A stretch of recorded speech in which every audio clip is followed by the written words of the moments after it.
All right. What's up, everybody? LinkedIn, YouTube. It's Chris. I'm back with another BizBuzz Live here on your Wednesday. Today, we're going to be diving in and talking about why now is not the time to get lazy about your money and about your career. If that's you and you're just kind of settling in, now's not the time to do it. I'll show you why on today's show. Stick around.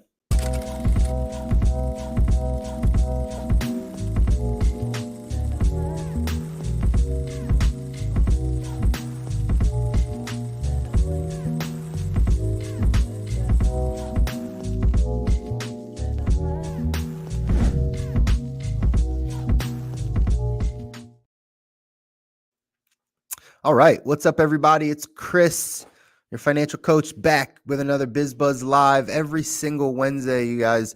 I'm jumping on here and we're talking all things industry, career, job, entrepreneurship, however you choose to make income, side hustle, small business, however you're choosing to bring in income.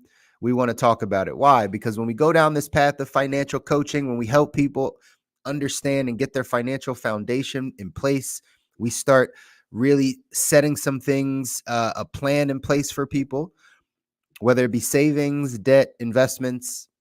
It always comes back to where's your income? Where's your income? Someone that makes $50,000 a year does different things than someone that makes $300,000 a year. Someone that makes 75,000 can't do all the things that someone that makes 500,000 can do. So where do you sit? And the question is, how do you continue to raise your income? How do you continue to raise your income? I didn't really know which way I wanted to take today's call or today's talk, because there's so much around this space of your career. But I've had a bunch of stuff happen over this past week, or I've read a bunch of things and kind of content wise, whether it be on social media or whether it be articles, that just keep leading me back to the place of helping you guys understand that you need to make more money. That's the key. You need to make more money.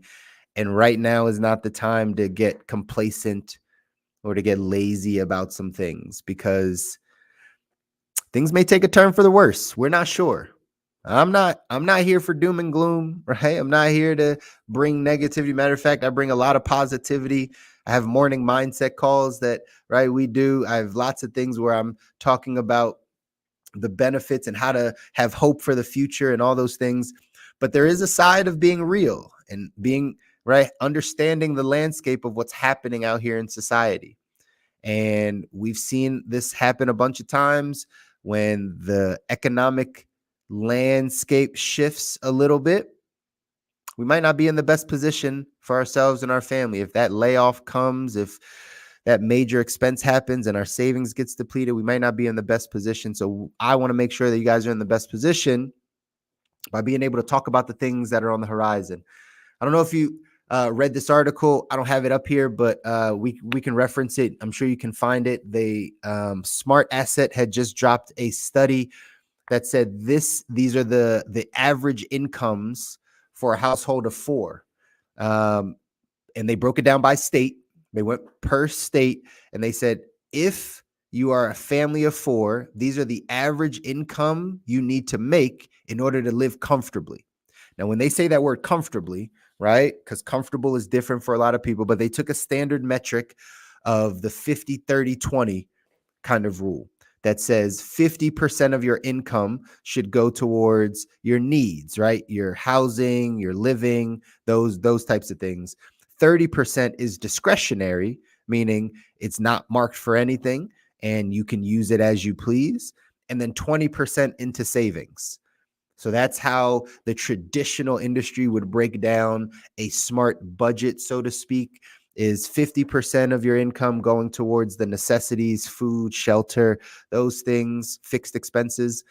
30% is discretionary, meaning you have extra for a trip or extra things for your children, whatever the case is, date nights, entertainment, whatever that looks like for you. And then 20% going into savings. For the average state, you guys might not be shocked about this, or you may be shocked. I'm not sure. For the average state for a family of four to live comfortably, it was something around $220,000 to $250,000 a year. So about $250,000 a year for most states. I think California was high at 280 something or 290 something. I feel like Oklahoma was maybe lower at 197 or 200,000 or something like that.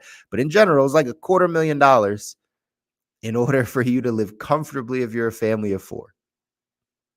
Now, most people don't make $250,000 a year. Some of you might, most people don't. So if we know that in order to live comfortably, we have to start making upwards of $200,000, $300,000 household income, what's our plan?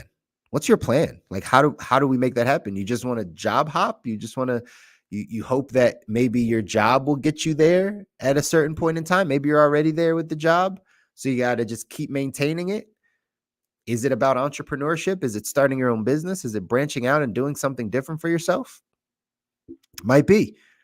But once we know that, we got to know that this isn't the time to just settle in to the career. This isn't time to just settle into the income level that we're at, because things are going to continue to go up. Another thing that I saw this week, a bunch of restaurants closing, right? Status, I think, was it Red Lobster? We talked about this on another episode or on another BizBuzz Live about Red Lobster. But Red Lobster shutting down, right? I think it shut down 40 plus stores, 50 stores, something around that. Chili's is another one. Somewhere I have content out here on the internet where I said, hey, all of the middle things will get squeezed out over time. So whether it was casual dining, which is what we're seeing right now. Ash, you really got to pull that clip, because I know I talked about this a while back, maybe 3-4 years ago. I might have talked about this potentially. It might have been sooner.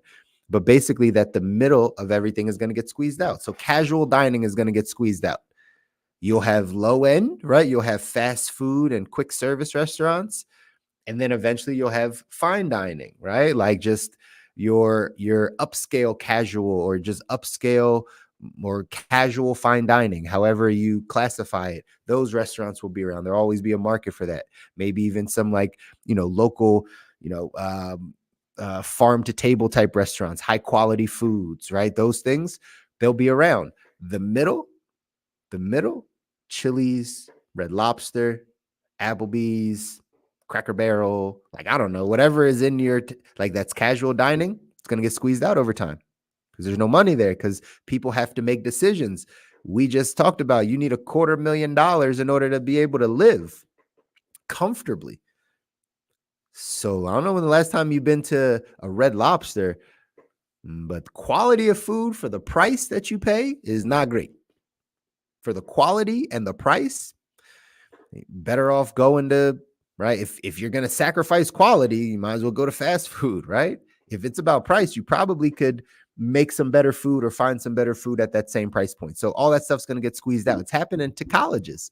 I said this also on a piece of content a while back, that colleges, the middle parts of colleges will get squeezed out. We'll always have community college and kind of people that just want to go and don't have all the financial resources. And then the top 10 brands, or the top 10% of brands in universities and higher education will be around.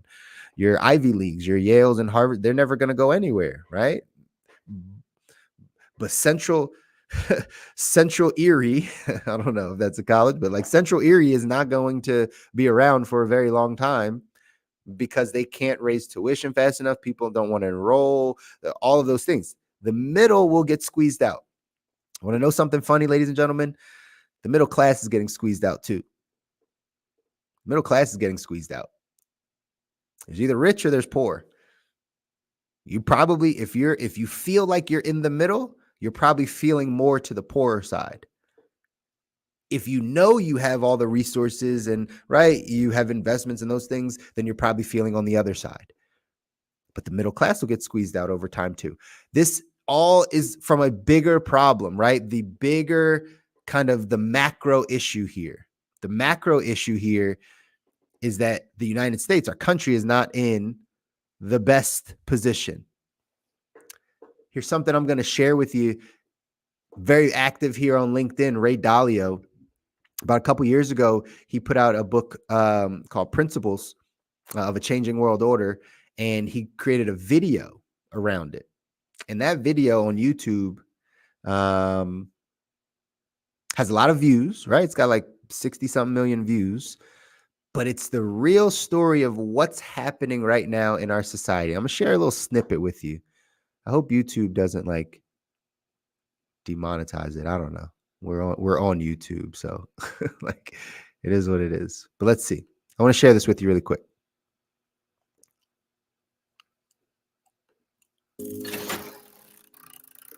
When the government has problems funding itself, when there are bad economic conditions, and living standards for most people are declining, and there are large wealth, values, and political gaps, internal conflict between the rich and the poor, as well as different ethnic, religious, and racial groups, greatly increases.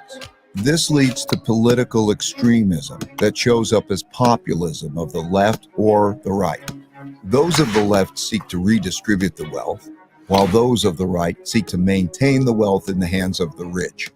Typically, during such times, taxes on the rich rise, and when the rich fear their wealth and well-being will be taken away, they move to places, assets, and currencies they feel safer in. These outflows reduce the empire's tax revenue, which leads to a classic, self-reinforcing, hollowing out process. When the flight of wealth gets bad enough, governments outlaw it. Those seeking to get out begin to panic. These turbulent conditions undermine productivity, which shrinks the economic pie and causes more conflict about how to divide the shrinking resources. Populist leaders emerge from both sides and pledge to take control and bring about order. Now, we don't necessarily have to dive fully into the political side of this, but this is what's happening out here in our economy, in our society. We're seeing, right, the gap between the haves and have-nots, the gap between people that have built businesses, make money, capitalists, whatever you want to call them, and then the working class, right, or the poverty class, or whatever the case is. There's a huge disparity. We've been talking about this for a very long time, and everyone knows this. In that video, and I highly recommend you go watch that video. We'll maybe drop the link in here so you guys have it. Highly recommend you go watch that video because it's explaining that what we're seeing happen here has happened forever in time, right? With the rise and fall of empires. This has continued to happen. We don't always understand where we are. I'm talking about Americans, right? People in the United States that live here. We don't always know where we are in that long-term cycle of the declining of an empire. But one of the things that Ray Dalio says in that video is that when we're at the height of our empire, right? We're bringing, right, world superpower, all those things. Says that the people, the workers, get lazy. The workers get lazy. The workers get fat. The workers realize that the money is coming in, that they don't have to work as hard. Their education slips a little bit. They're not as inventive. They're not as creative because they have it, because they are the world superpower, because we're the world superpower. So that's why our kids don't know how to read, right? The literacy rates of kids are low because we didn't have to value education as much because money was coming in. Whereas other countries, take a China, right? Take another country that's out there that has been down. They have not been the economic world superpower. Well, they have to focus on more of these things. They have to get better at them. They have to get better at their trades. They have to get more inventive. They have to get smarter. They have to have more systems. They have to do more to pull themselves out. So stark opposite from those that are at the top that think, oh, everything's good. Life is good. So where we're at in that long-term cycle, as Ray Dalio would say, is that U.S. is on the decline, China potentially on the rise, and we're going to come to a cross where maybe they become the world superpower and we're not. That being said, if that were the case, no doom and gloom, but if that were the case, how are you protecting your family? If you can't depend on the government, if you can't depend on someone to come save you, if they're not going to redistribute the wealth, if that gap in wealth is not going to change by what Ray Dalio just said, right? If Americans have if Americans are acting with the same habits that previous empires have, then what he just explained will likely happen. As there's more and more wealth gap, and the quality of life of the have-nots continues to decrease, the quality of life of the masses, the 90%, continues to decrease. Their life is not getting better. They're not making more money. They're not happier. They're not, right? Like, the quality of life continues to decrease. It will cause conflict. It'll cause internal conflict. Aren't we already seeing this? We're already seeing internal conflict between political parties, between ethnicities, between whatever. We're seeing internal conflict already. This has been brewing and been happening for a long time. This has happened all the time going back before other empires have risen and fallen. Okay? So that's where we are. Internal conflict is happening. People are saying tax the rich, tax the wealthy, right? Redistribute this money. If the wealthy in the country choose to say, we're not going to do that, they're going to start to move their money. They're going to start to move themselves. Another stat that actually aligns with that, I just saw this, that the wealthy are applying for more passports from other countries, right? So they have, now it's beneficial for them not to just have a U.S. passport, but to have a passport from other countries as well. And that becomes a passport portfolio that they then start to have, so that they can, why? They can move. They can move their assets. They can have residency somewhere else. They don't have to pay the same taxes. The 90% maybe don't have that luxury to get multiple passports from multiple countries and, right, can fly anywhere and go anywhere. You might not have that luxury, but that's what wealthy people are doing. Why? Because of what Ray Dalio just said, is there's coming down the pike that there's this gap is going to lead to some social unrest. And so if wealthy people start going to take their money, what did Ray Dalio say? Then all of a sudden, what's going to happen? They're going to outlaw it. They're going to say, hey, you can't move your money over here. You can't leave the country. You can't do these things. That's why wealthy people have a different passport. So you can't tell them what to do. But then what happens?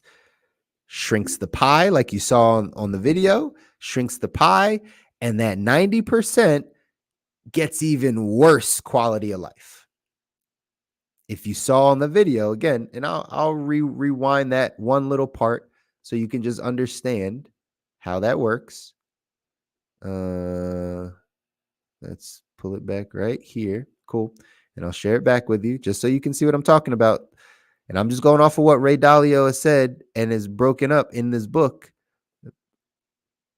And I think it, again, it benefits all of us. No, not that. I didn't click the right one. Okay. Not that one either. Okay, here we go. All right, let's go watch this video again really quick.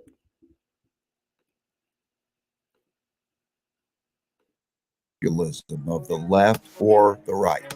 Those of the left seek to redistribute the wealth, while those of the right seek to maintain the wealth in the hands of the rich. Typically, during such times, taxes on the rich rise, and when the rich fear their wealth and well-being will be taken away, they move to places, assets, and currencies they feel safer in. These outflows reduce the empire's tax revenue, which leads to a classic, self-reinforcing, hollowing out process. When the flight of wealth gets bad enough, governments outlaw it. Those seeking to get out begin to panic. These turbulent conditions undermine productivity, which shrinks the economic pie and causes more conflict about how to divide the shrinking resources. That's the part I want you to see. If the redistribution of wealth starts to happen, or it becomes outlawed, then it undermines productivity. Think of where we are today. How productive are we as a society? How much do people really enjoy working? Productivity is low. That's why they're replacing people with AI and machines, because productivity is low. You can't get the most out of a person. Think about it. Somebody that is 19 years old today in 2024 does not work like a 19-year-old did in 1960, does not work like a 19-year-old did in 1952. You can just look over time at the productivity of our youth, of people that are coming up. It's not the same. So then if they don't let the money leave, now it's going to cause this, right? Less productivity. That kicking off of the 90%, of the bottom 90%, that's when people start losing jobs. That's when careers start to take a shift. That's when there are massive layoffs. That's when, if not protected properly, your family is in jeopardy of losing their financial foundation, of not having the proper cash flow. This is where we are, ladies and gentlemen. This is what Ray Dalio was talking about 2-3 years ago, but it's where we are currently. So because of that, to the title of today's message, right? Now's not the time to get lazy about the career.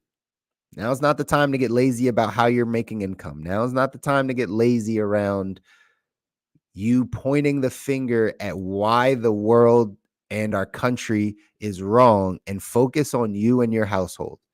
If you hear that the country's not headed in a good place, well, let's not add to that. Let's focus on what can we do to strengthen this. And it's not outside of you. It's not external. It's their fault. It's their fault. How are you going to step up and take a hold of your financial life so that you and your family are good, regardless of what's happening in this country, or with the wealth gap, or with the job losses, or any of those things? How are you going to do this? This is why I go back to the thesis, ladies and gentlemen, the entrepreneurial mindset, right? Being more entrepreneurial, not necessarily just being an entrepreneur, but being more entrepreneurial, meaning you think more about ownership. You think about more how you can make the impact and change your life. That's what entrepreneur mindset is about. If it is to be, it's up to me. If it's going to happen, it's got to happen because I am making this happen. And if you think that way, then you start to ask yourself the right questions. What do I need to do to secure my family's future? What do I need to do to get my income up? Like, what do I need to do? That becomes the question. That becomes what you start focusing on so that you can get your answers. That's why right now is not the time to be lazy, ladies and gentlemen. It's time to be active about your career. It's time to be active about where you're choosing to work. Don't just settle into a place and then think you're going to cruise for the next 10 years with some easy work and just skate by. This isn't the time to do that, because of the macro cycle that we live in, because of the environment that we're in. This isn't the time to get lazy. We're seeing people get laid off left and right. We're seeing industries close, shut their doors. We're seeing people make less and less money. We're seeing childcare costs go up. We're seeing inflation continue to go up. We're seeing incomes not rising at the same rate. We're seeing lots of things happening. No one to blame, no one to point the finger at, except for ourselves, to say, how am I going to help my family, myself and my family, get out of this?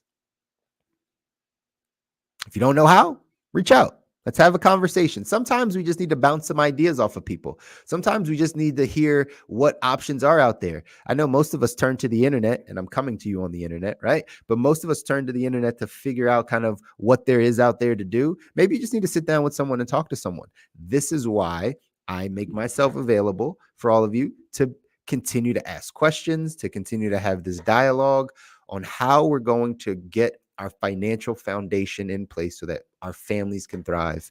That's what we're here to do, y'all. So another Wednesday of BizBuzz Live. Hey, go out there and let's make some decisions on how to improve our life and improve our financial life, specifically by bringing in more income. I think it'll take you really, really far if you focus on it. Don't focus on the negative things that are happening out there in society. Focus on you and your family. If I could leave you with anything on this Wednesday for some Wednesday wisdom, focus on you and your family's financial life. you'll go far. Until next Wednesday, y'all, take care. Peace.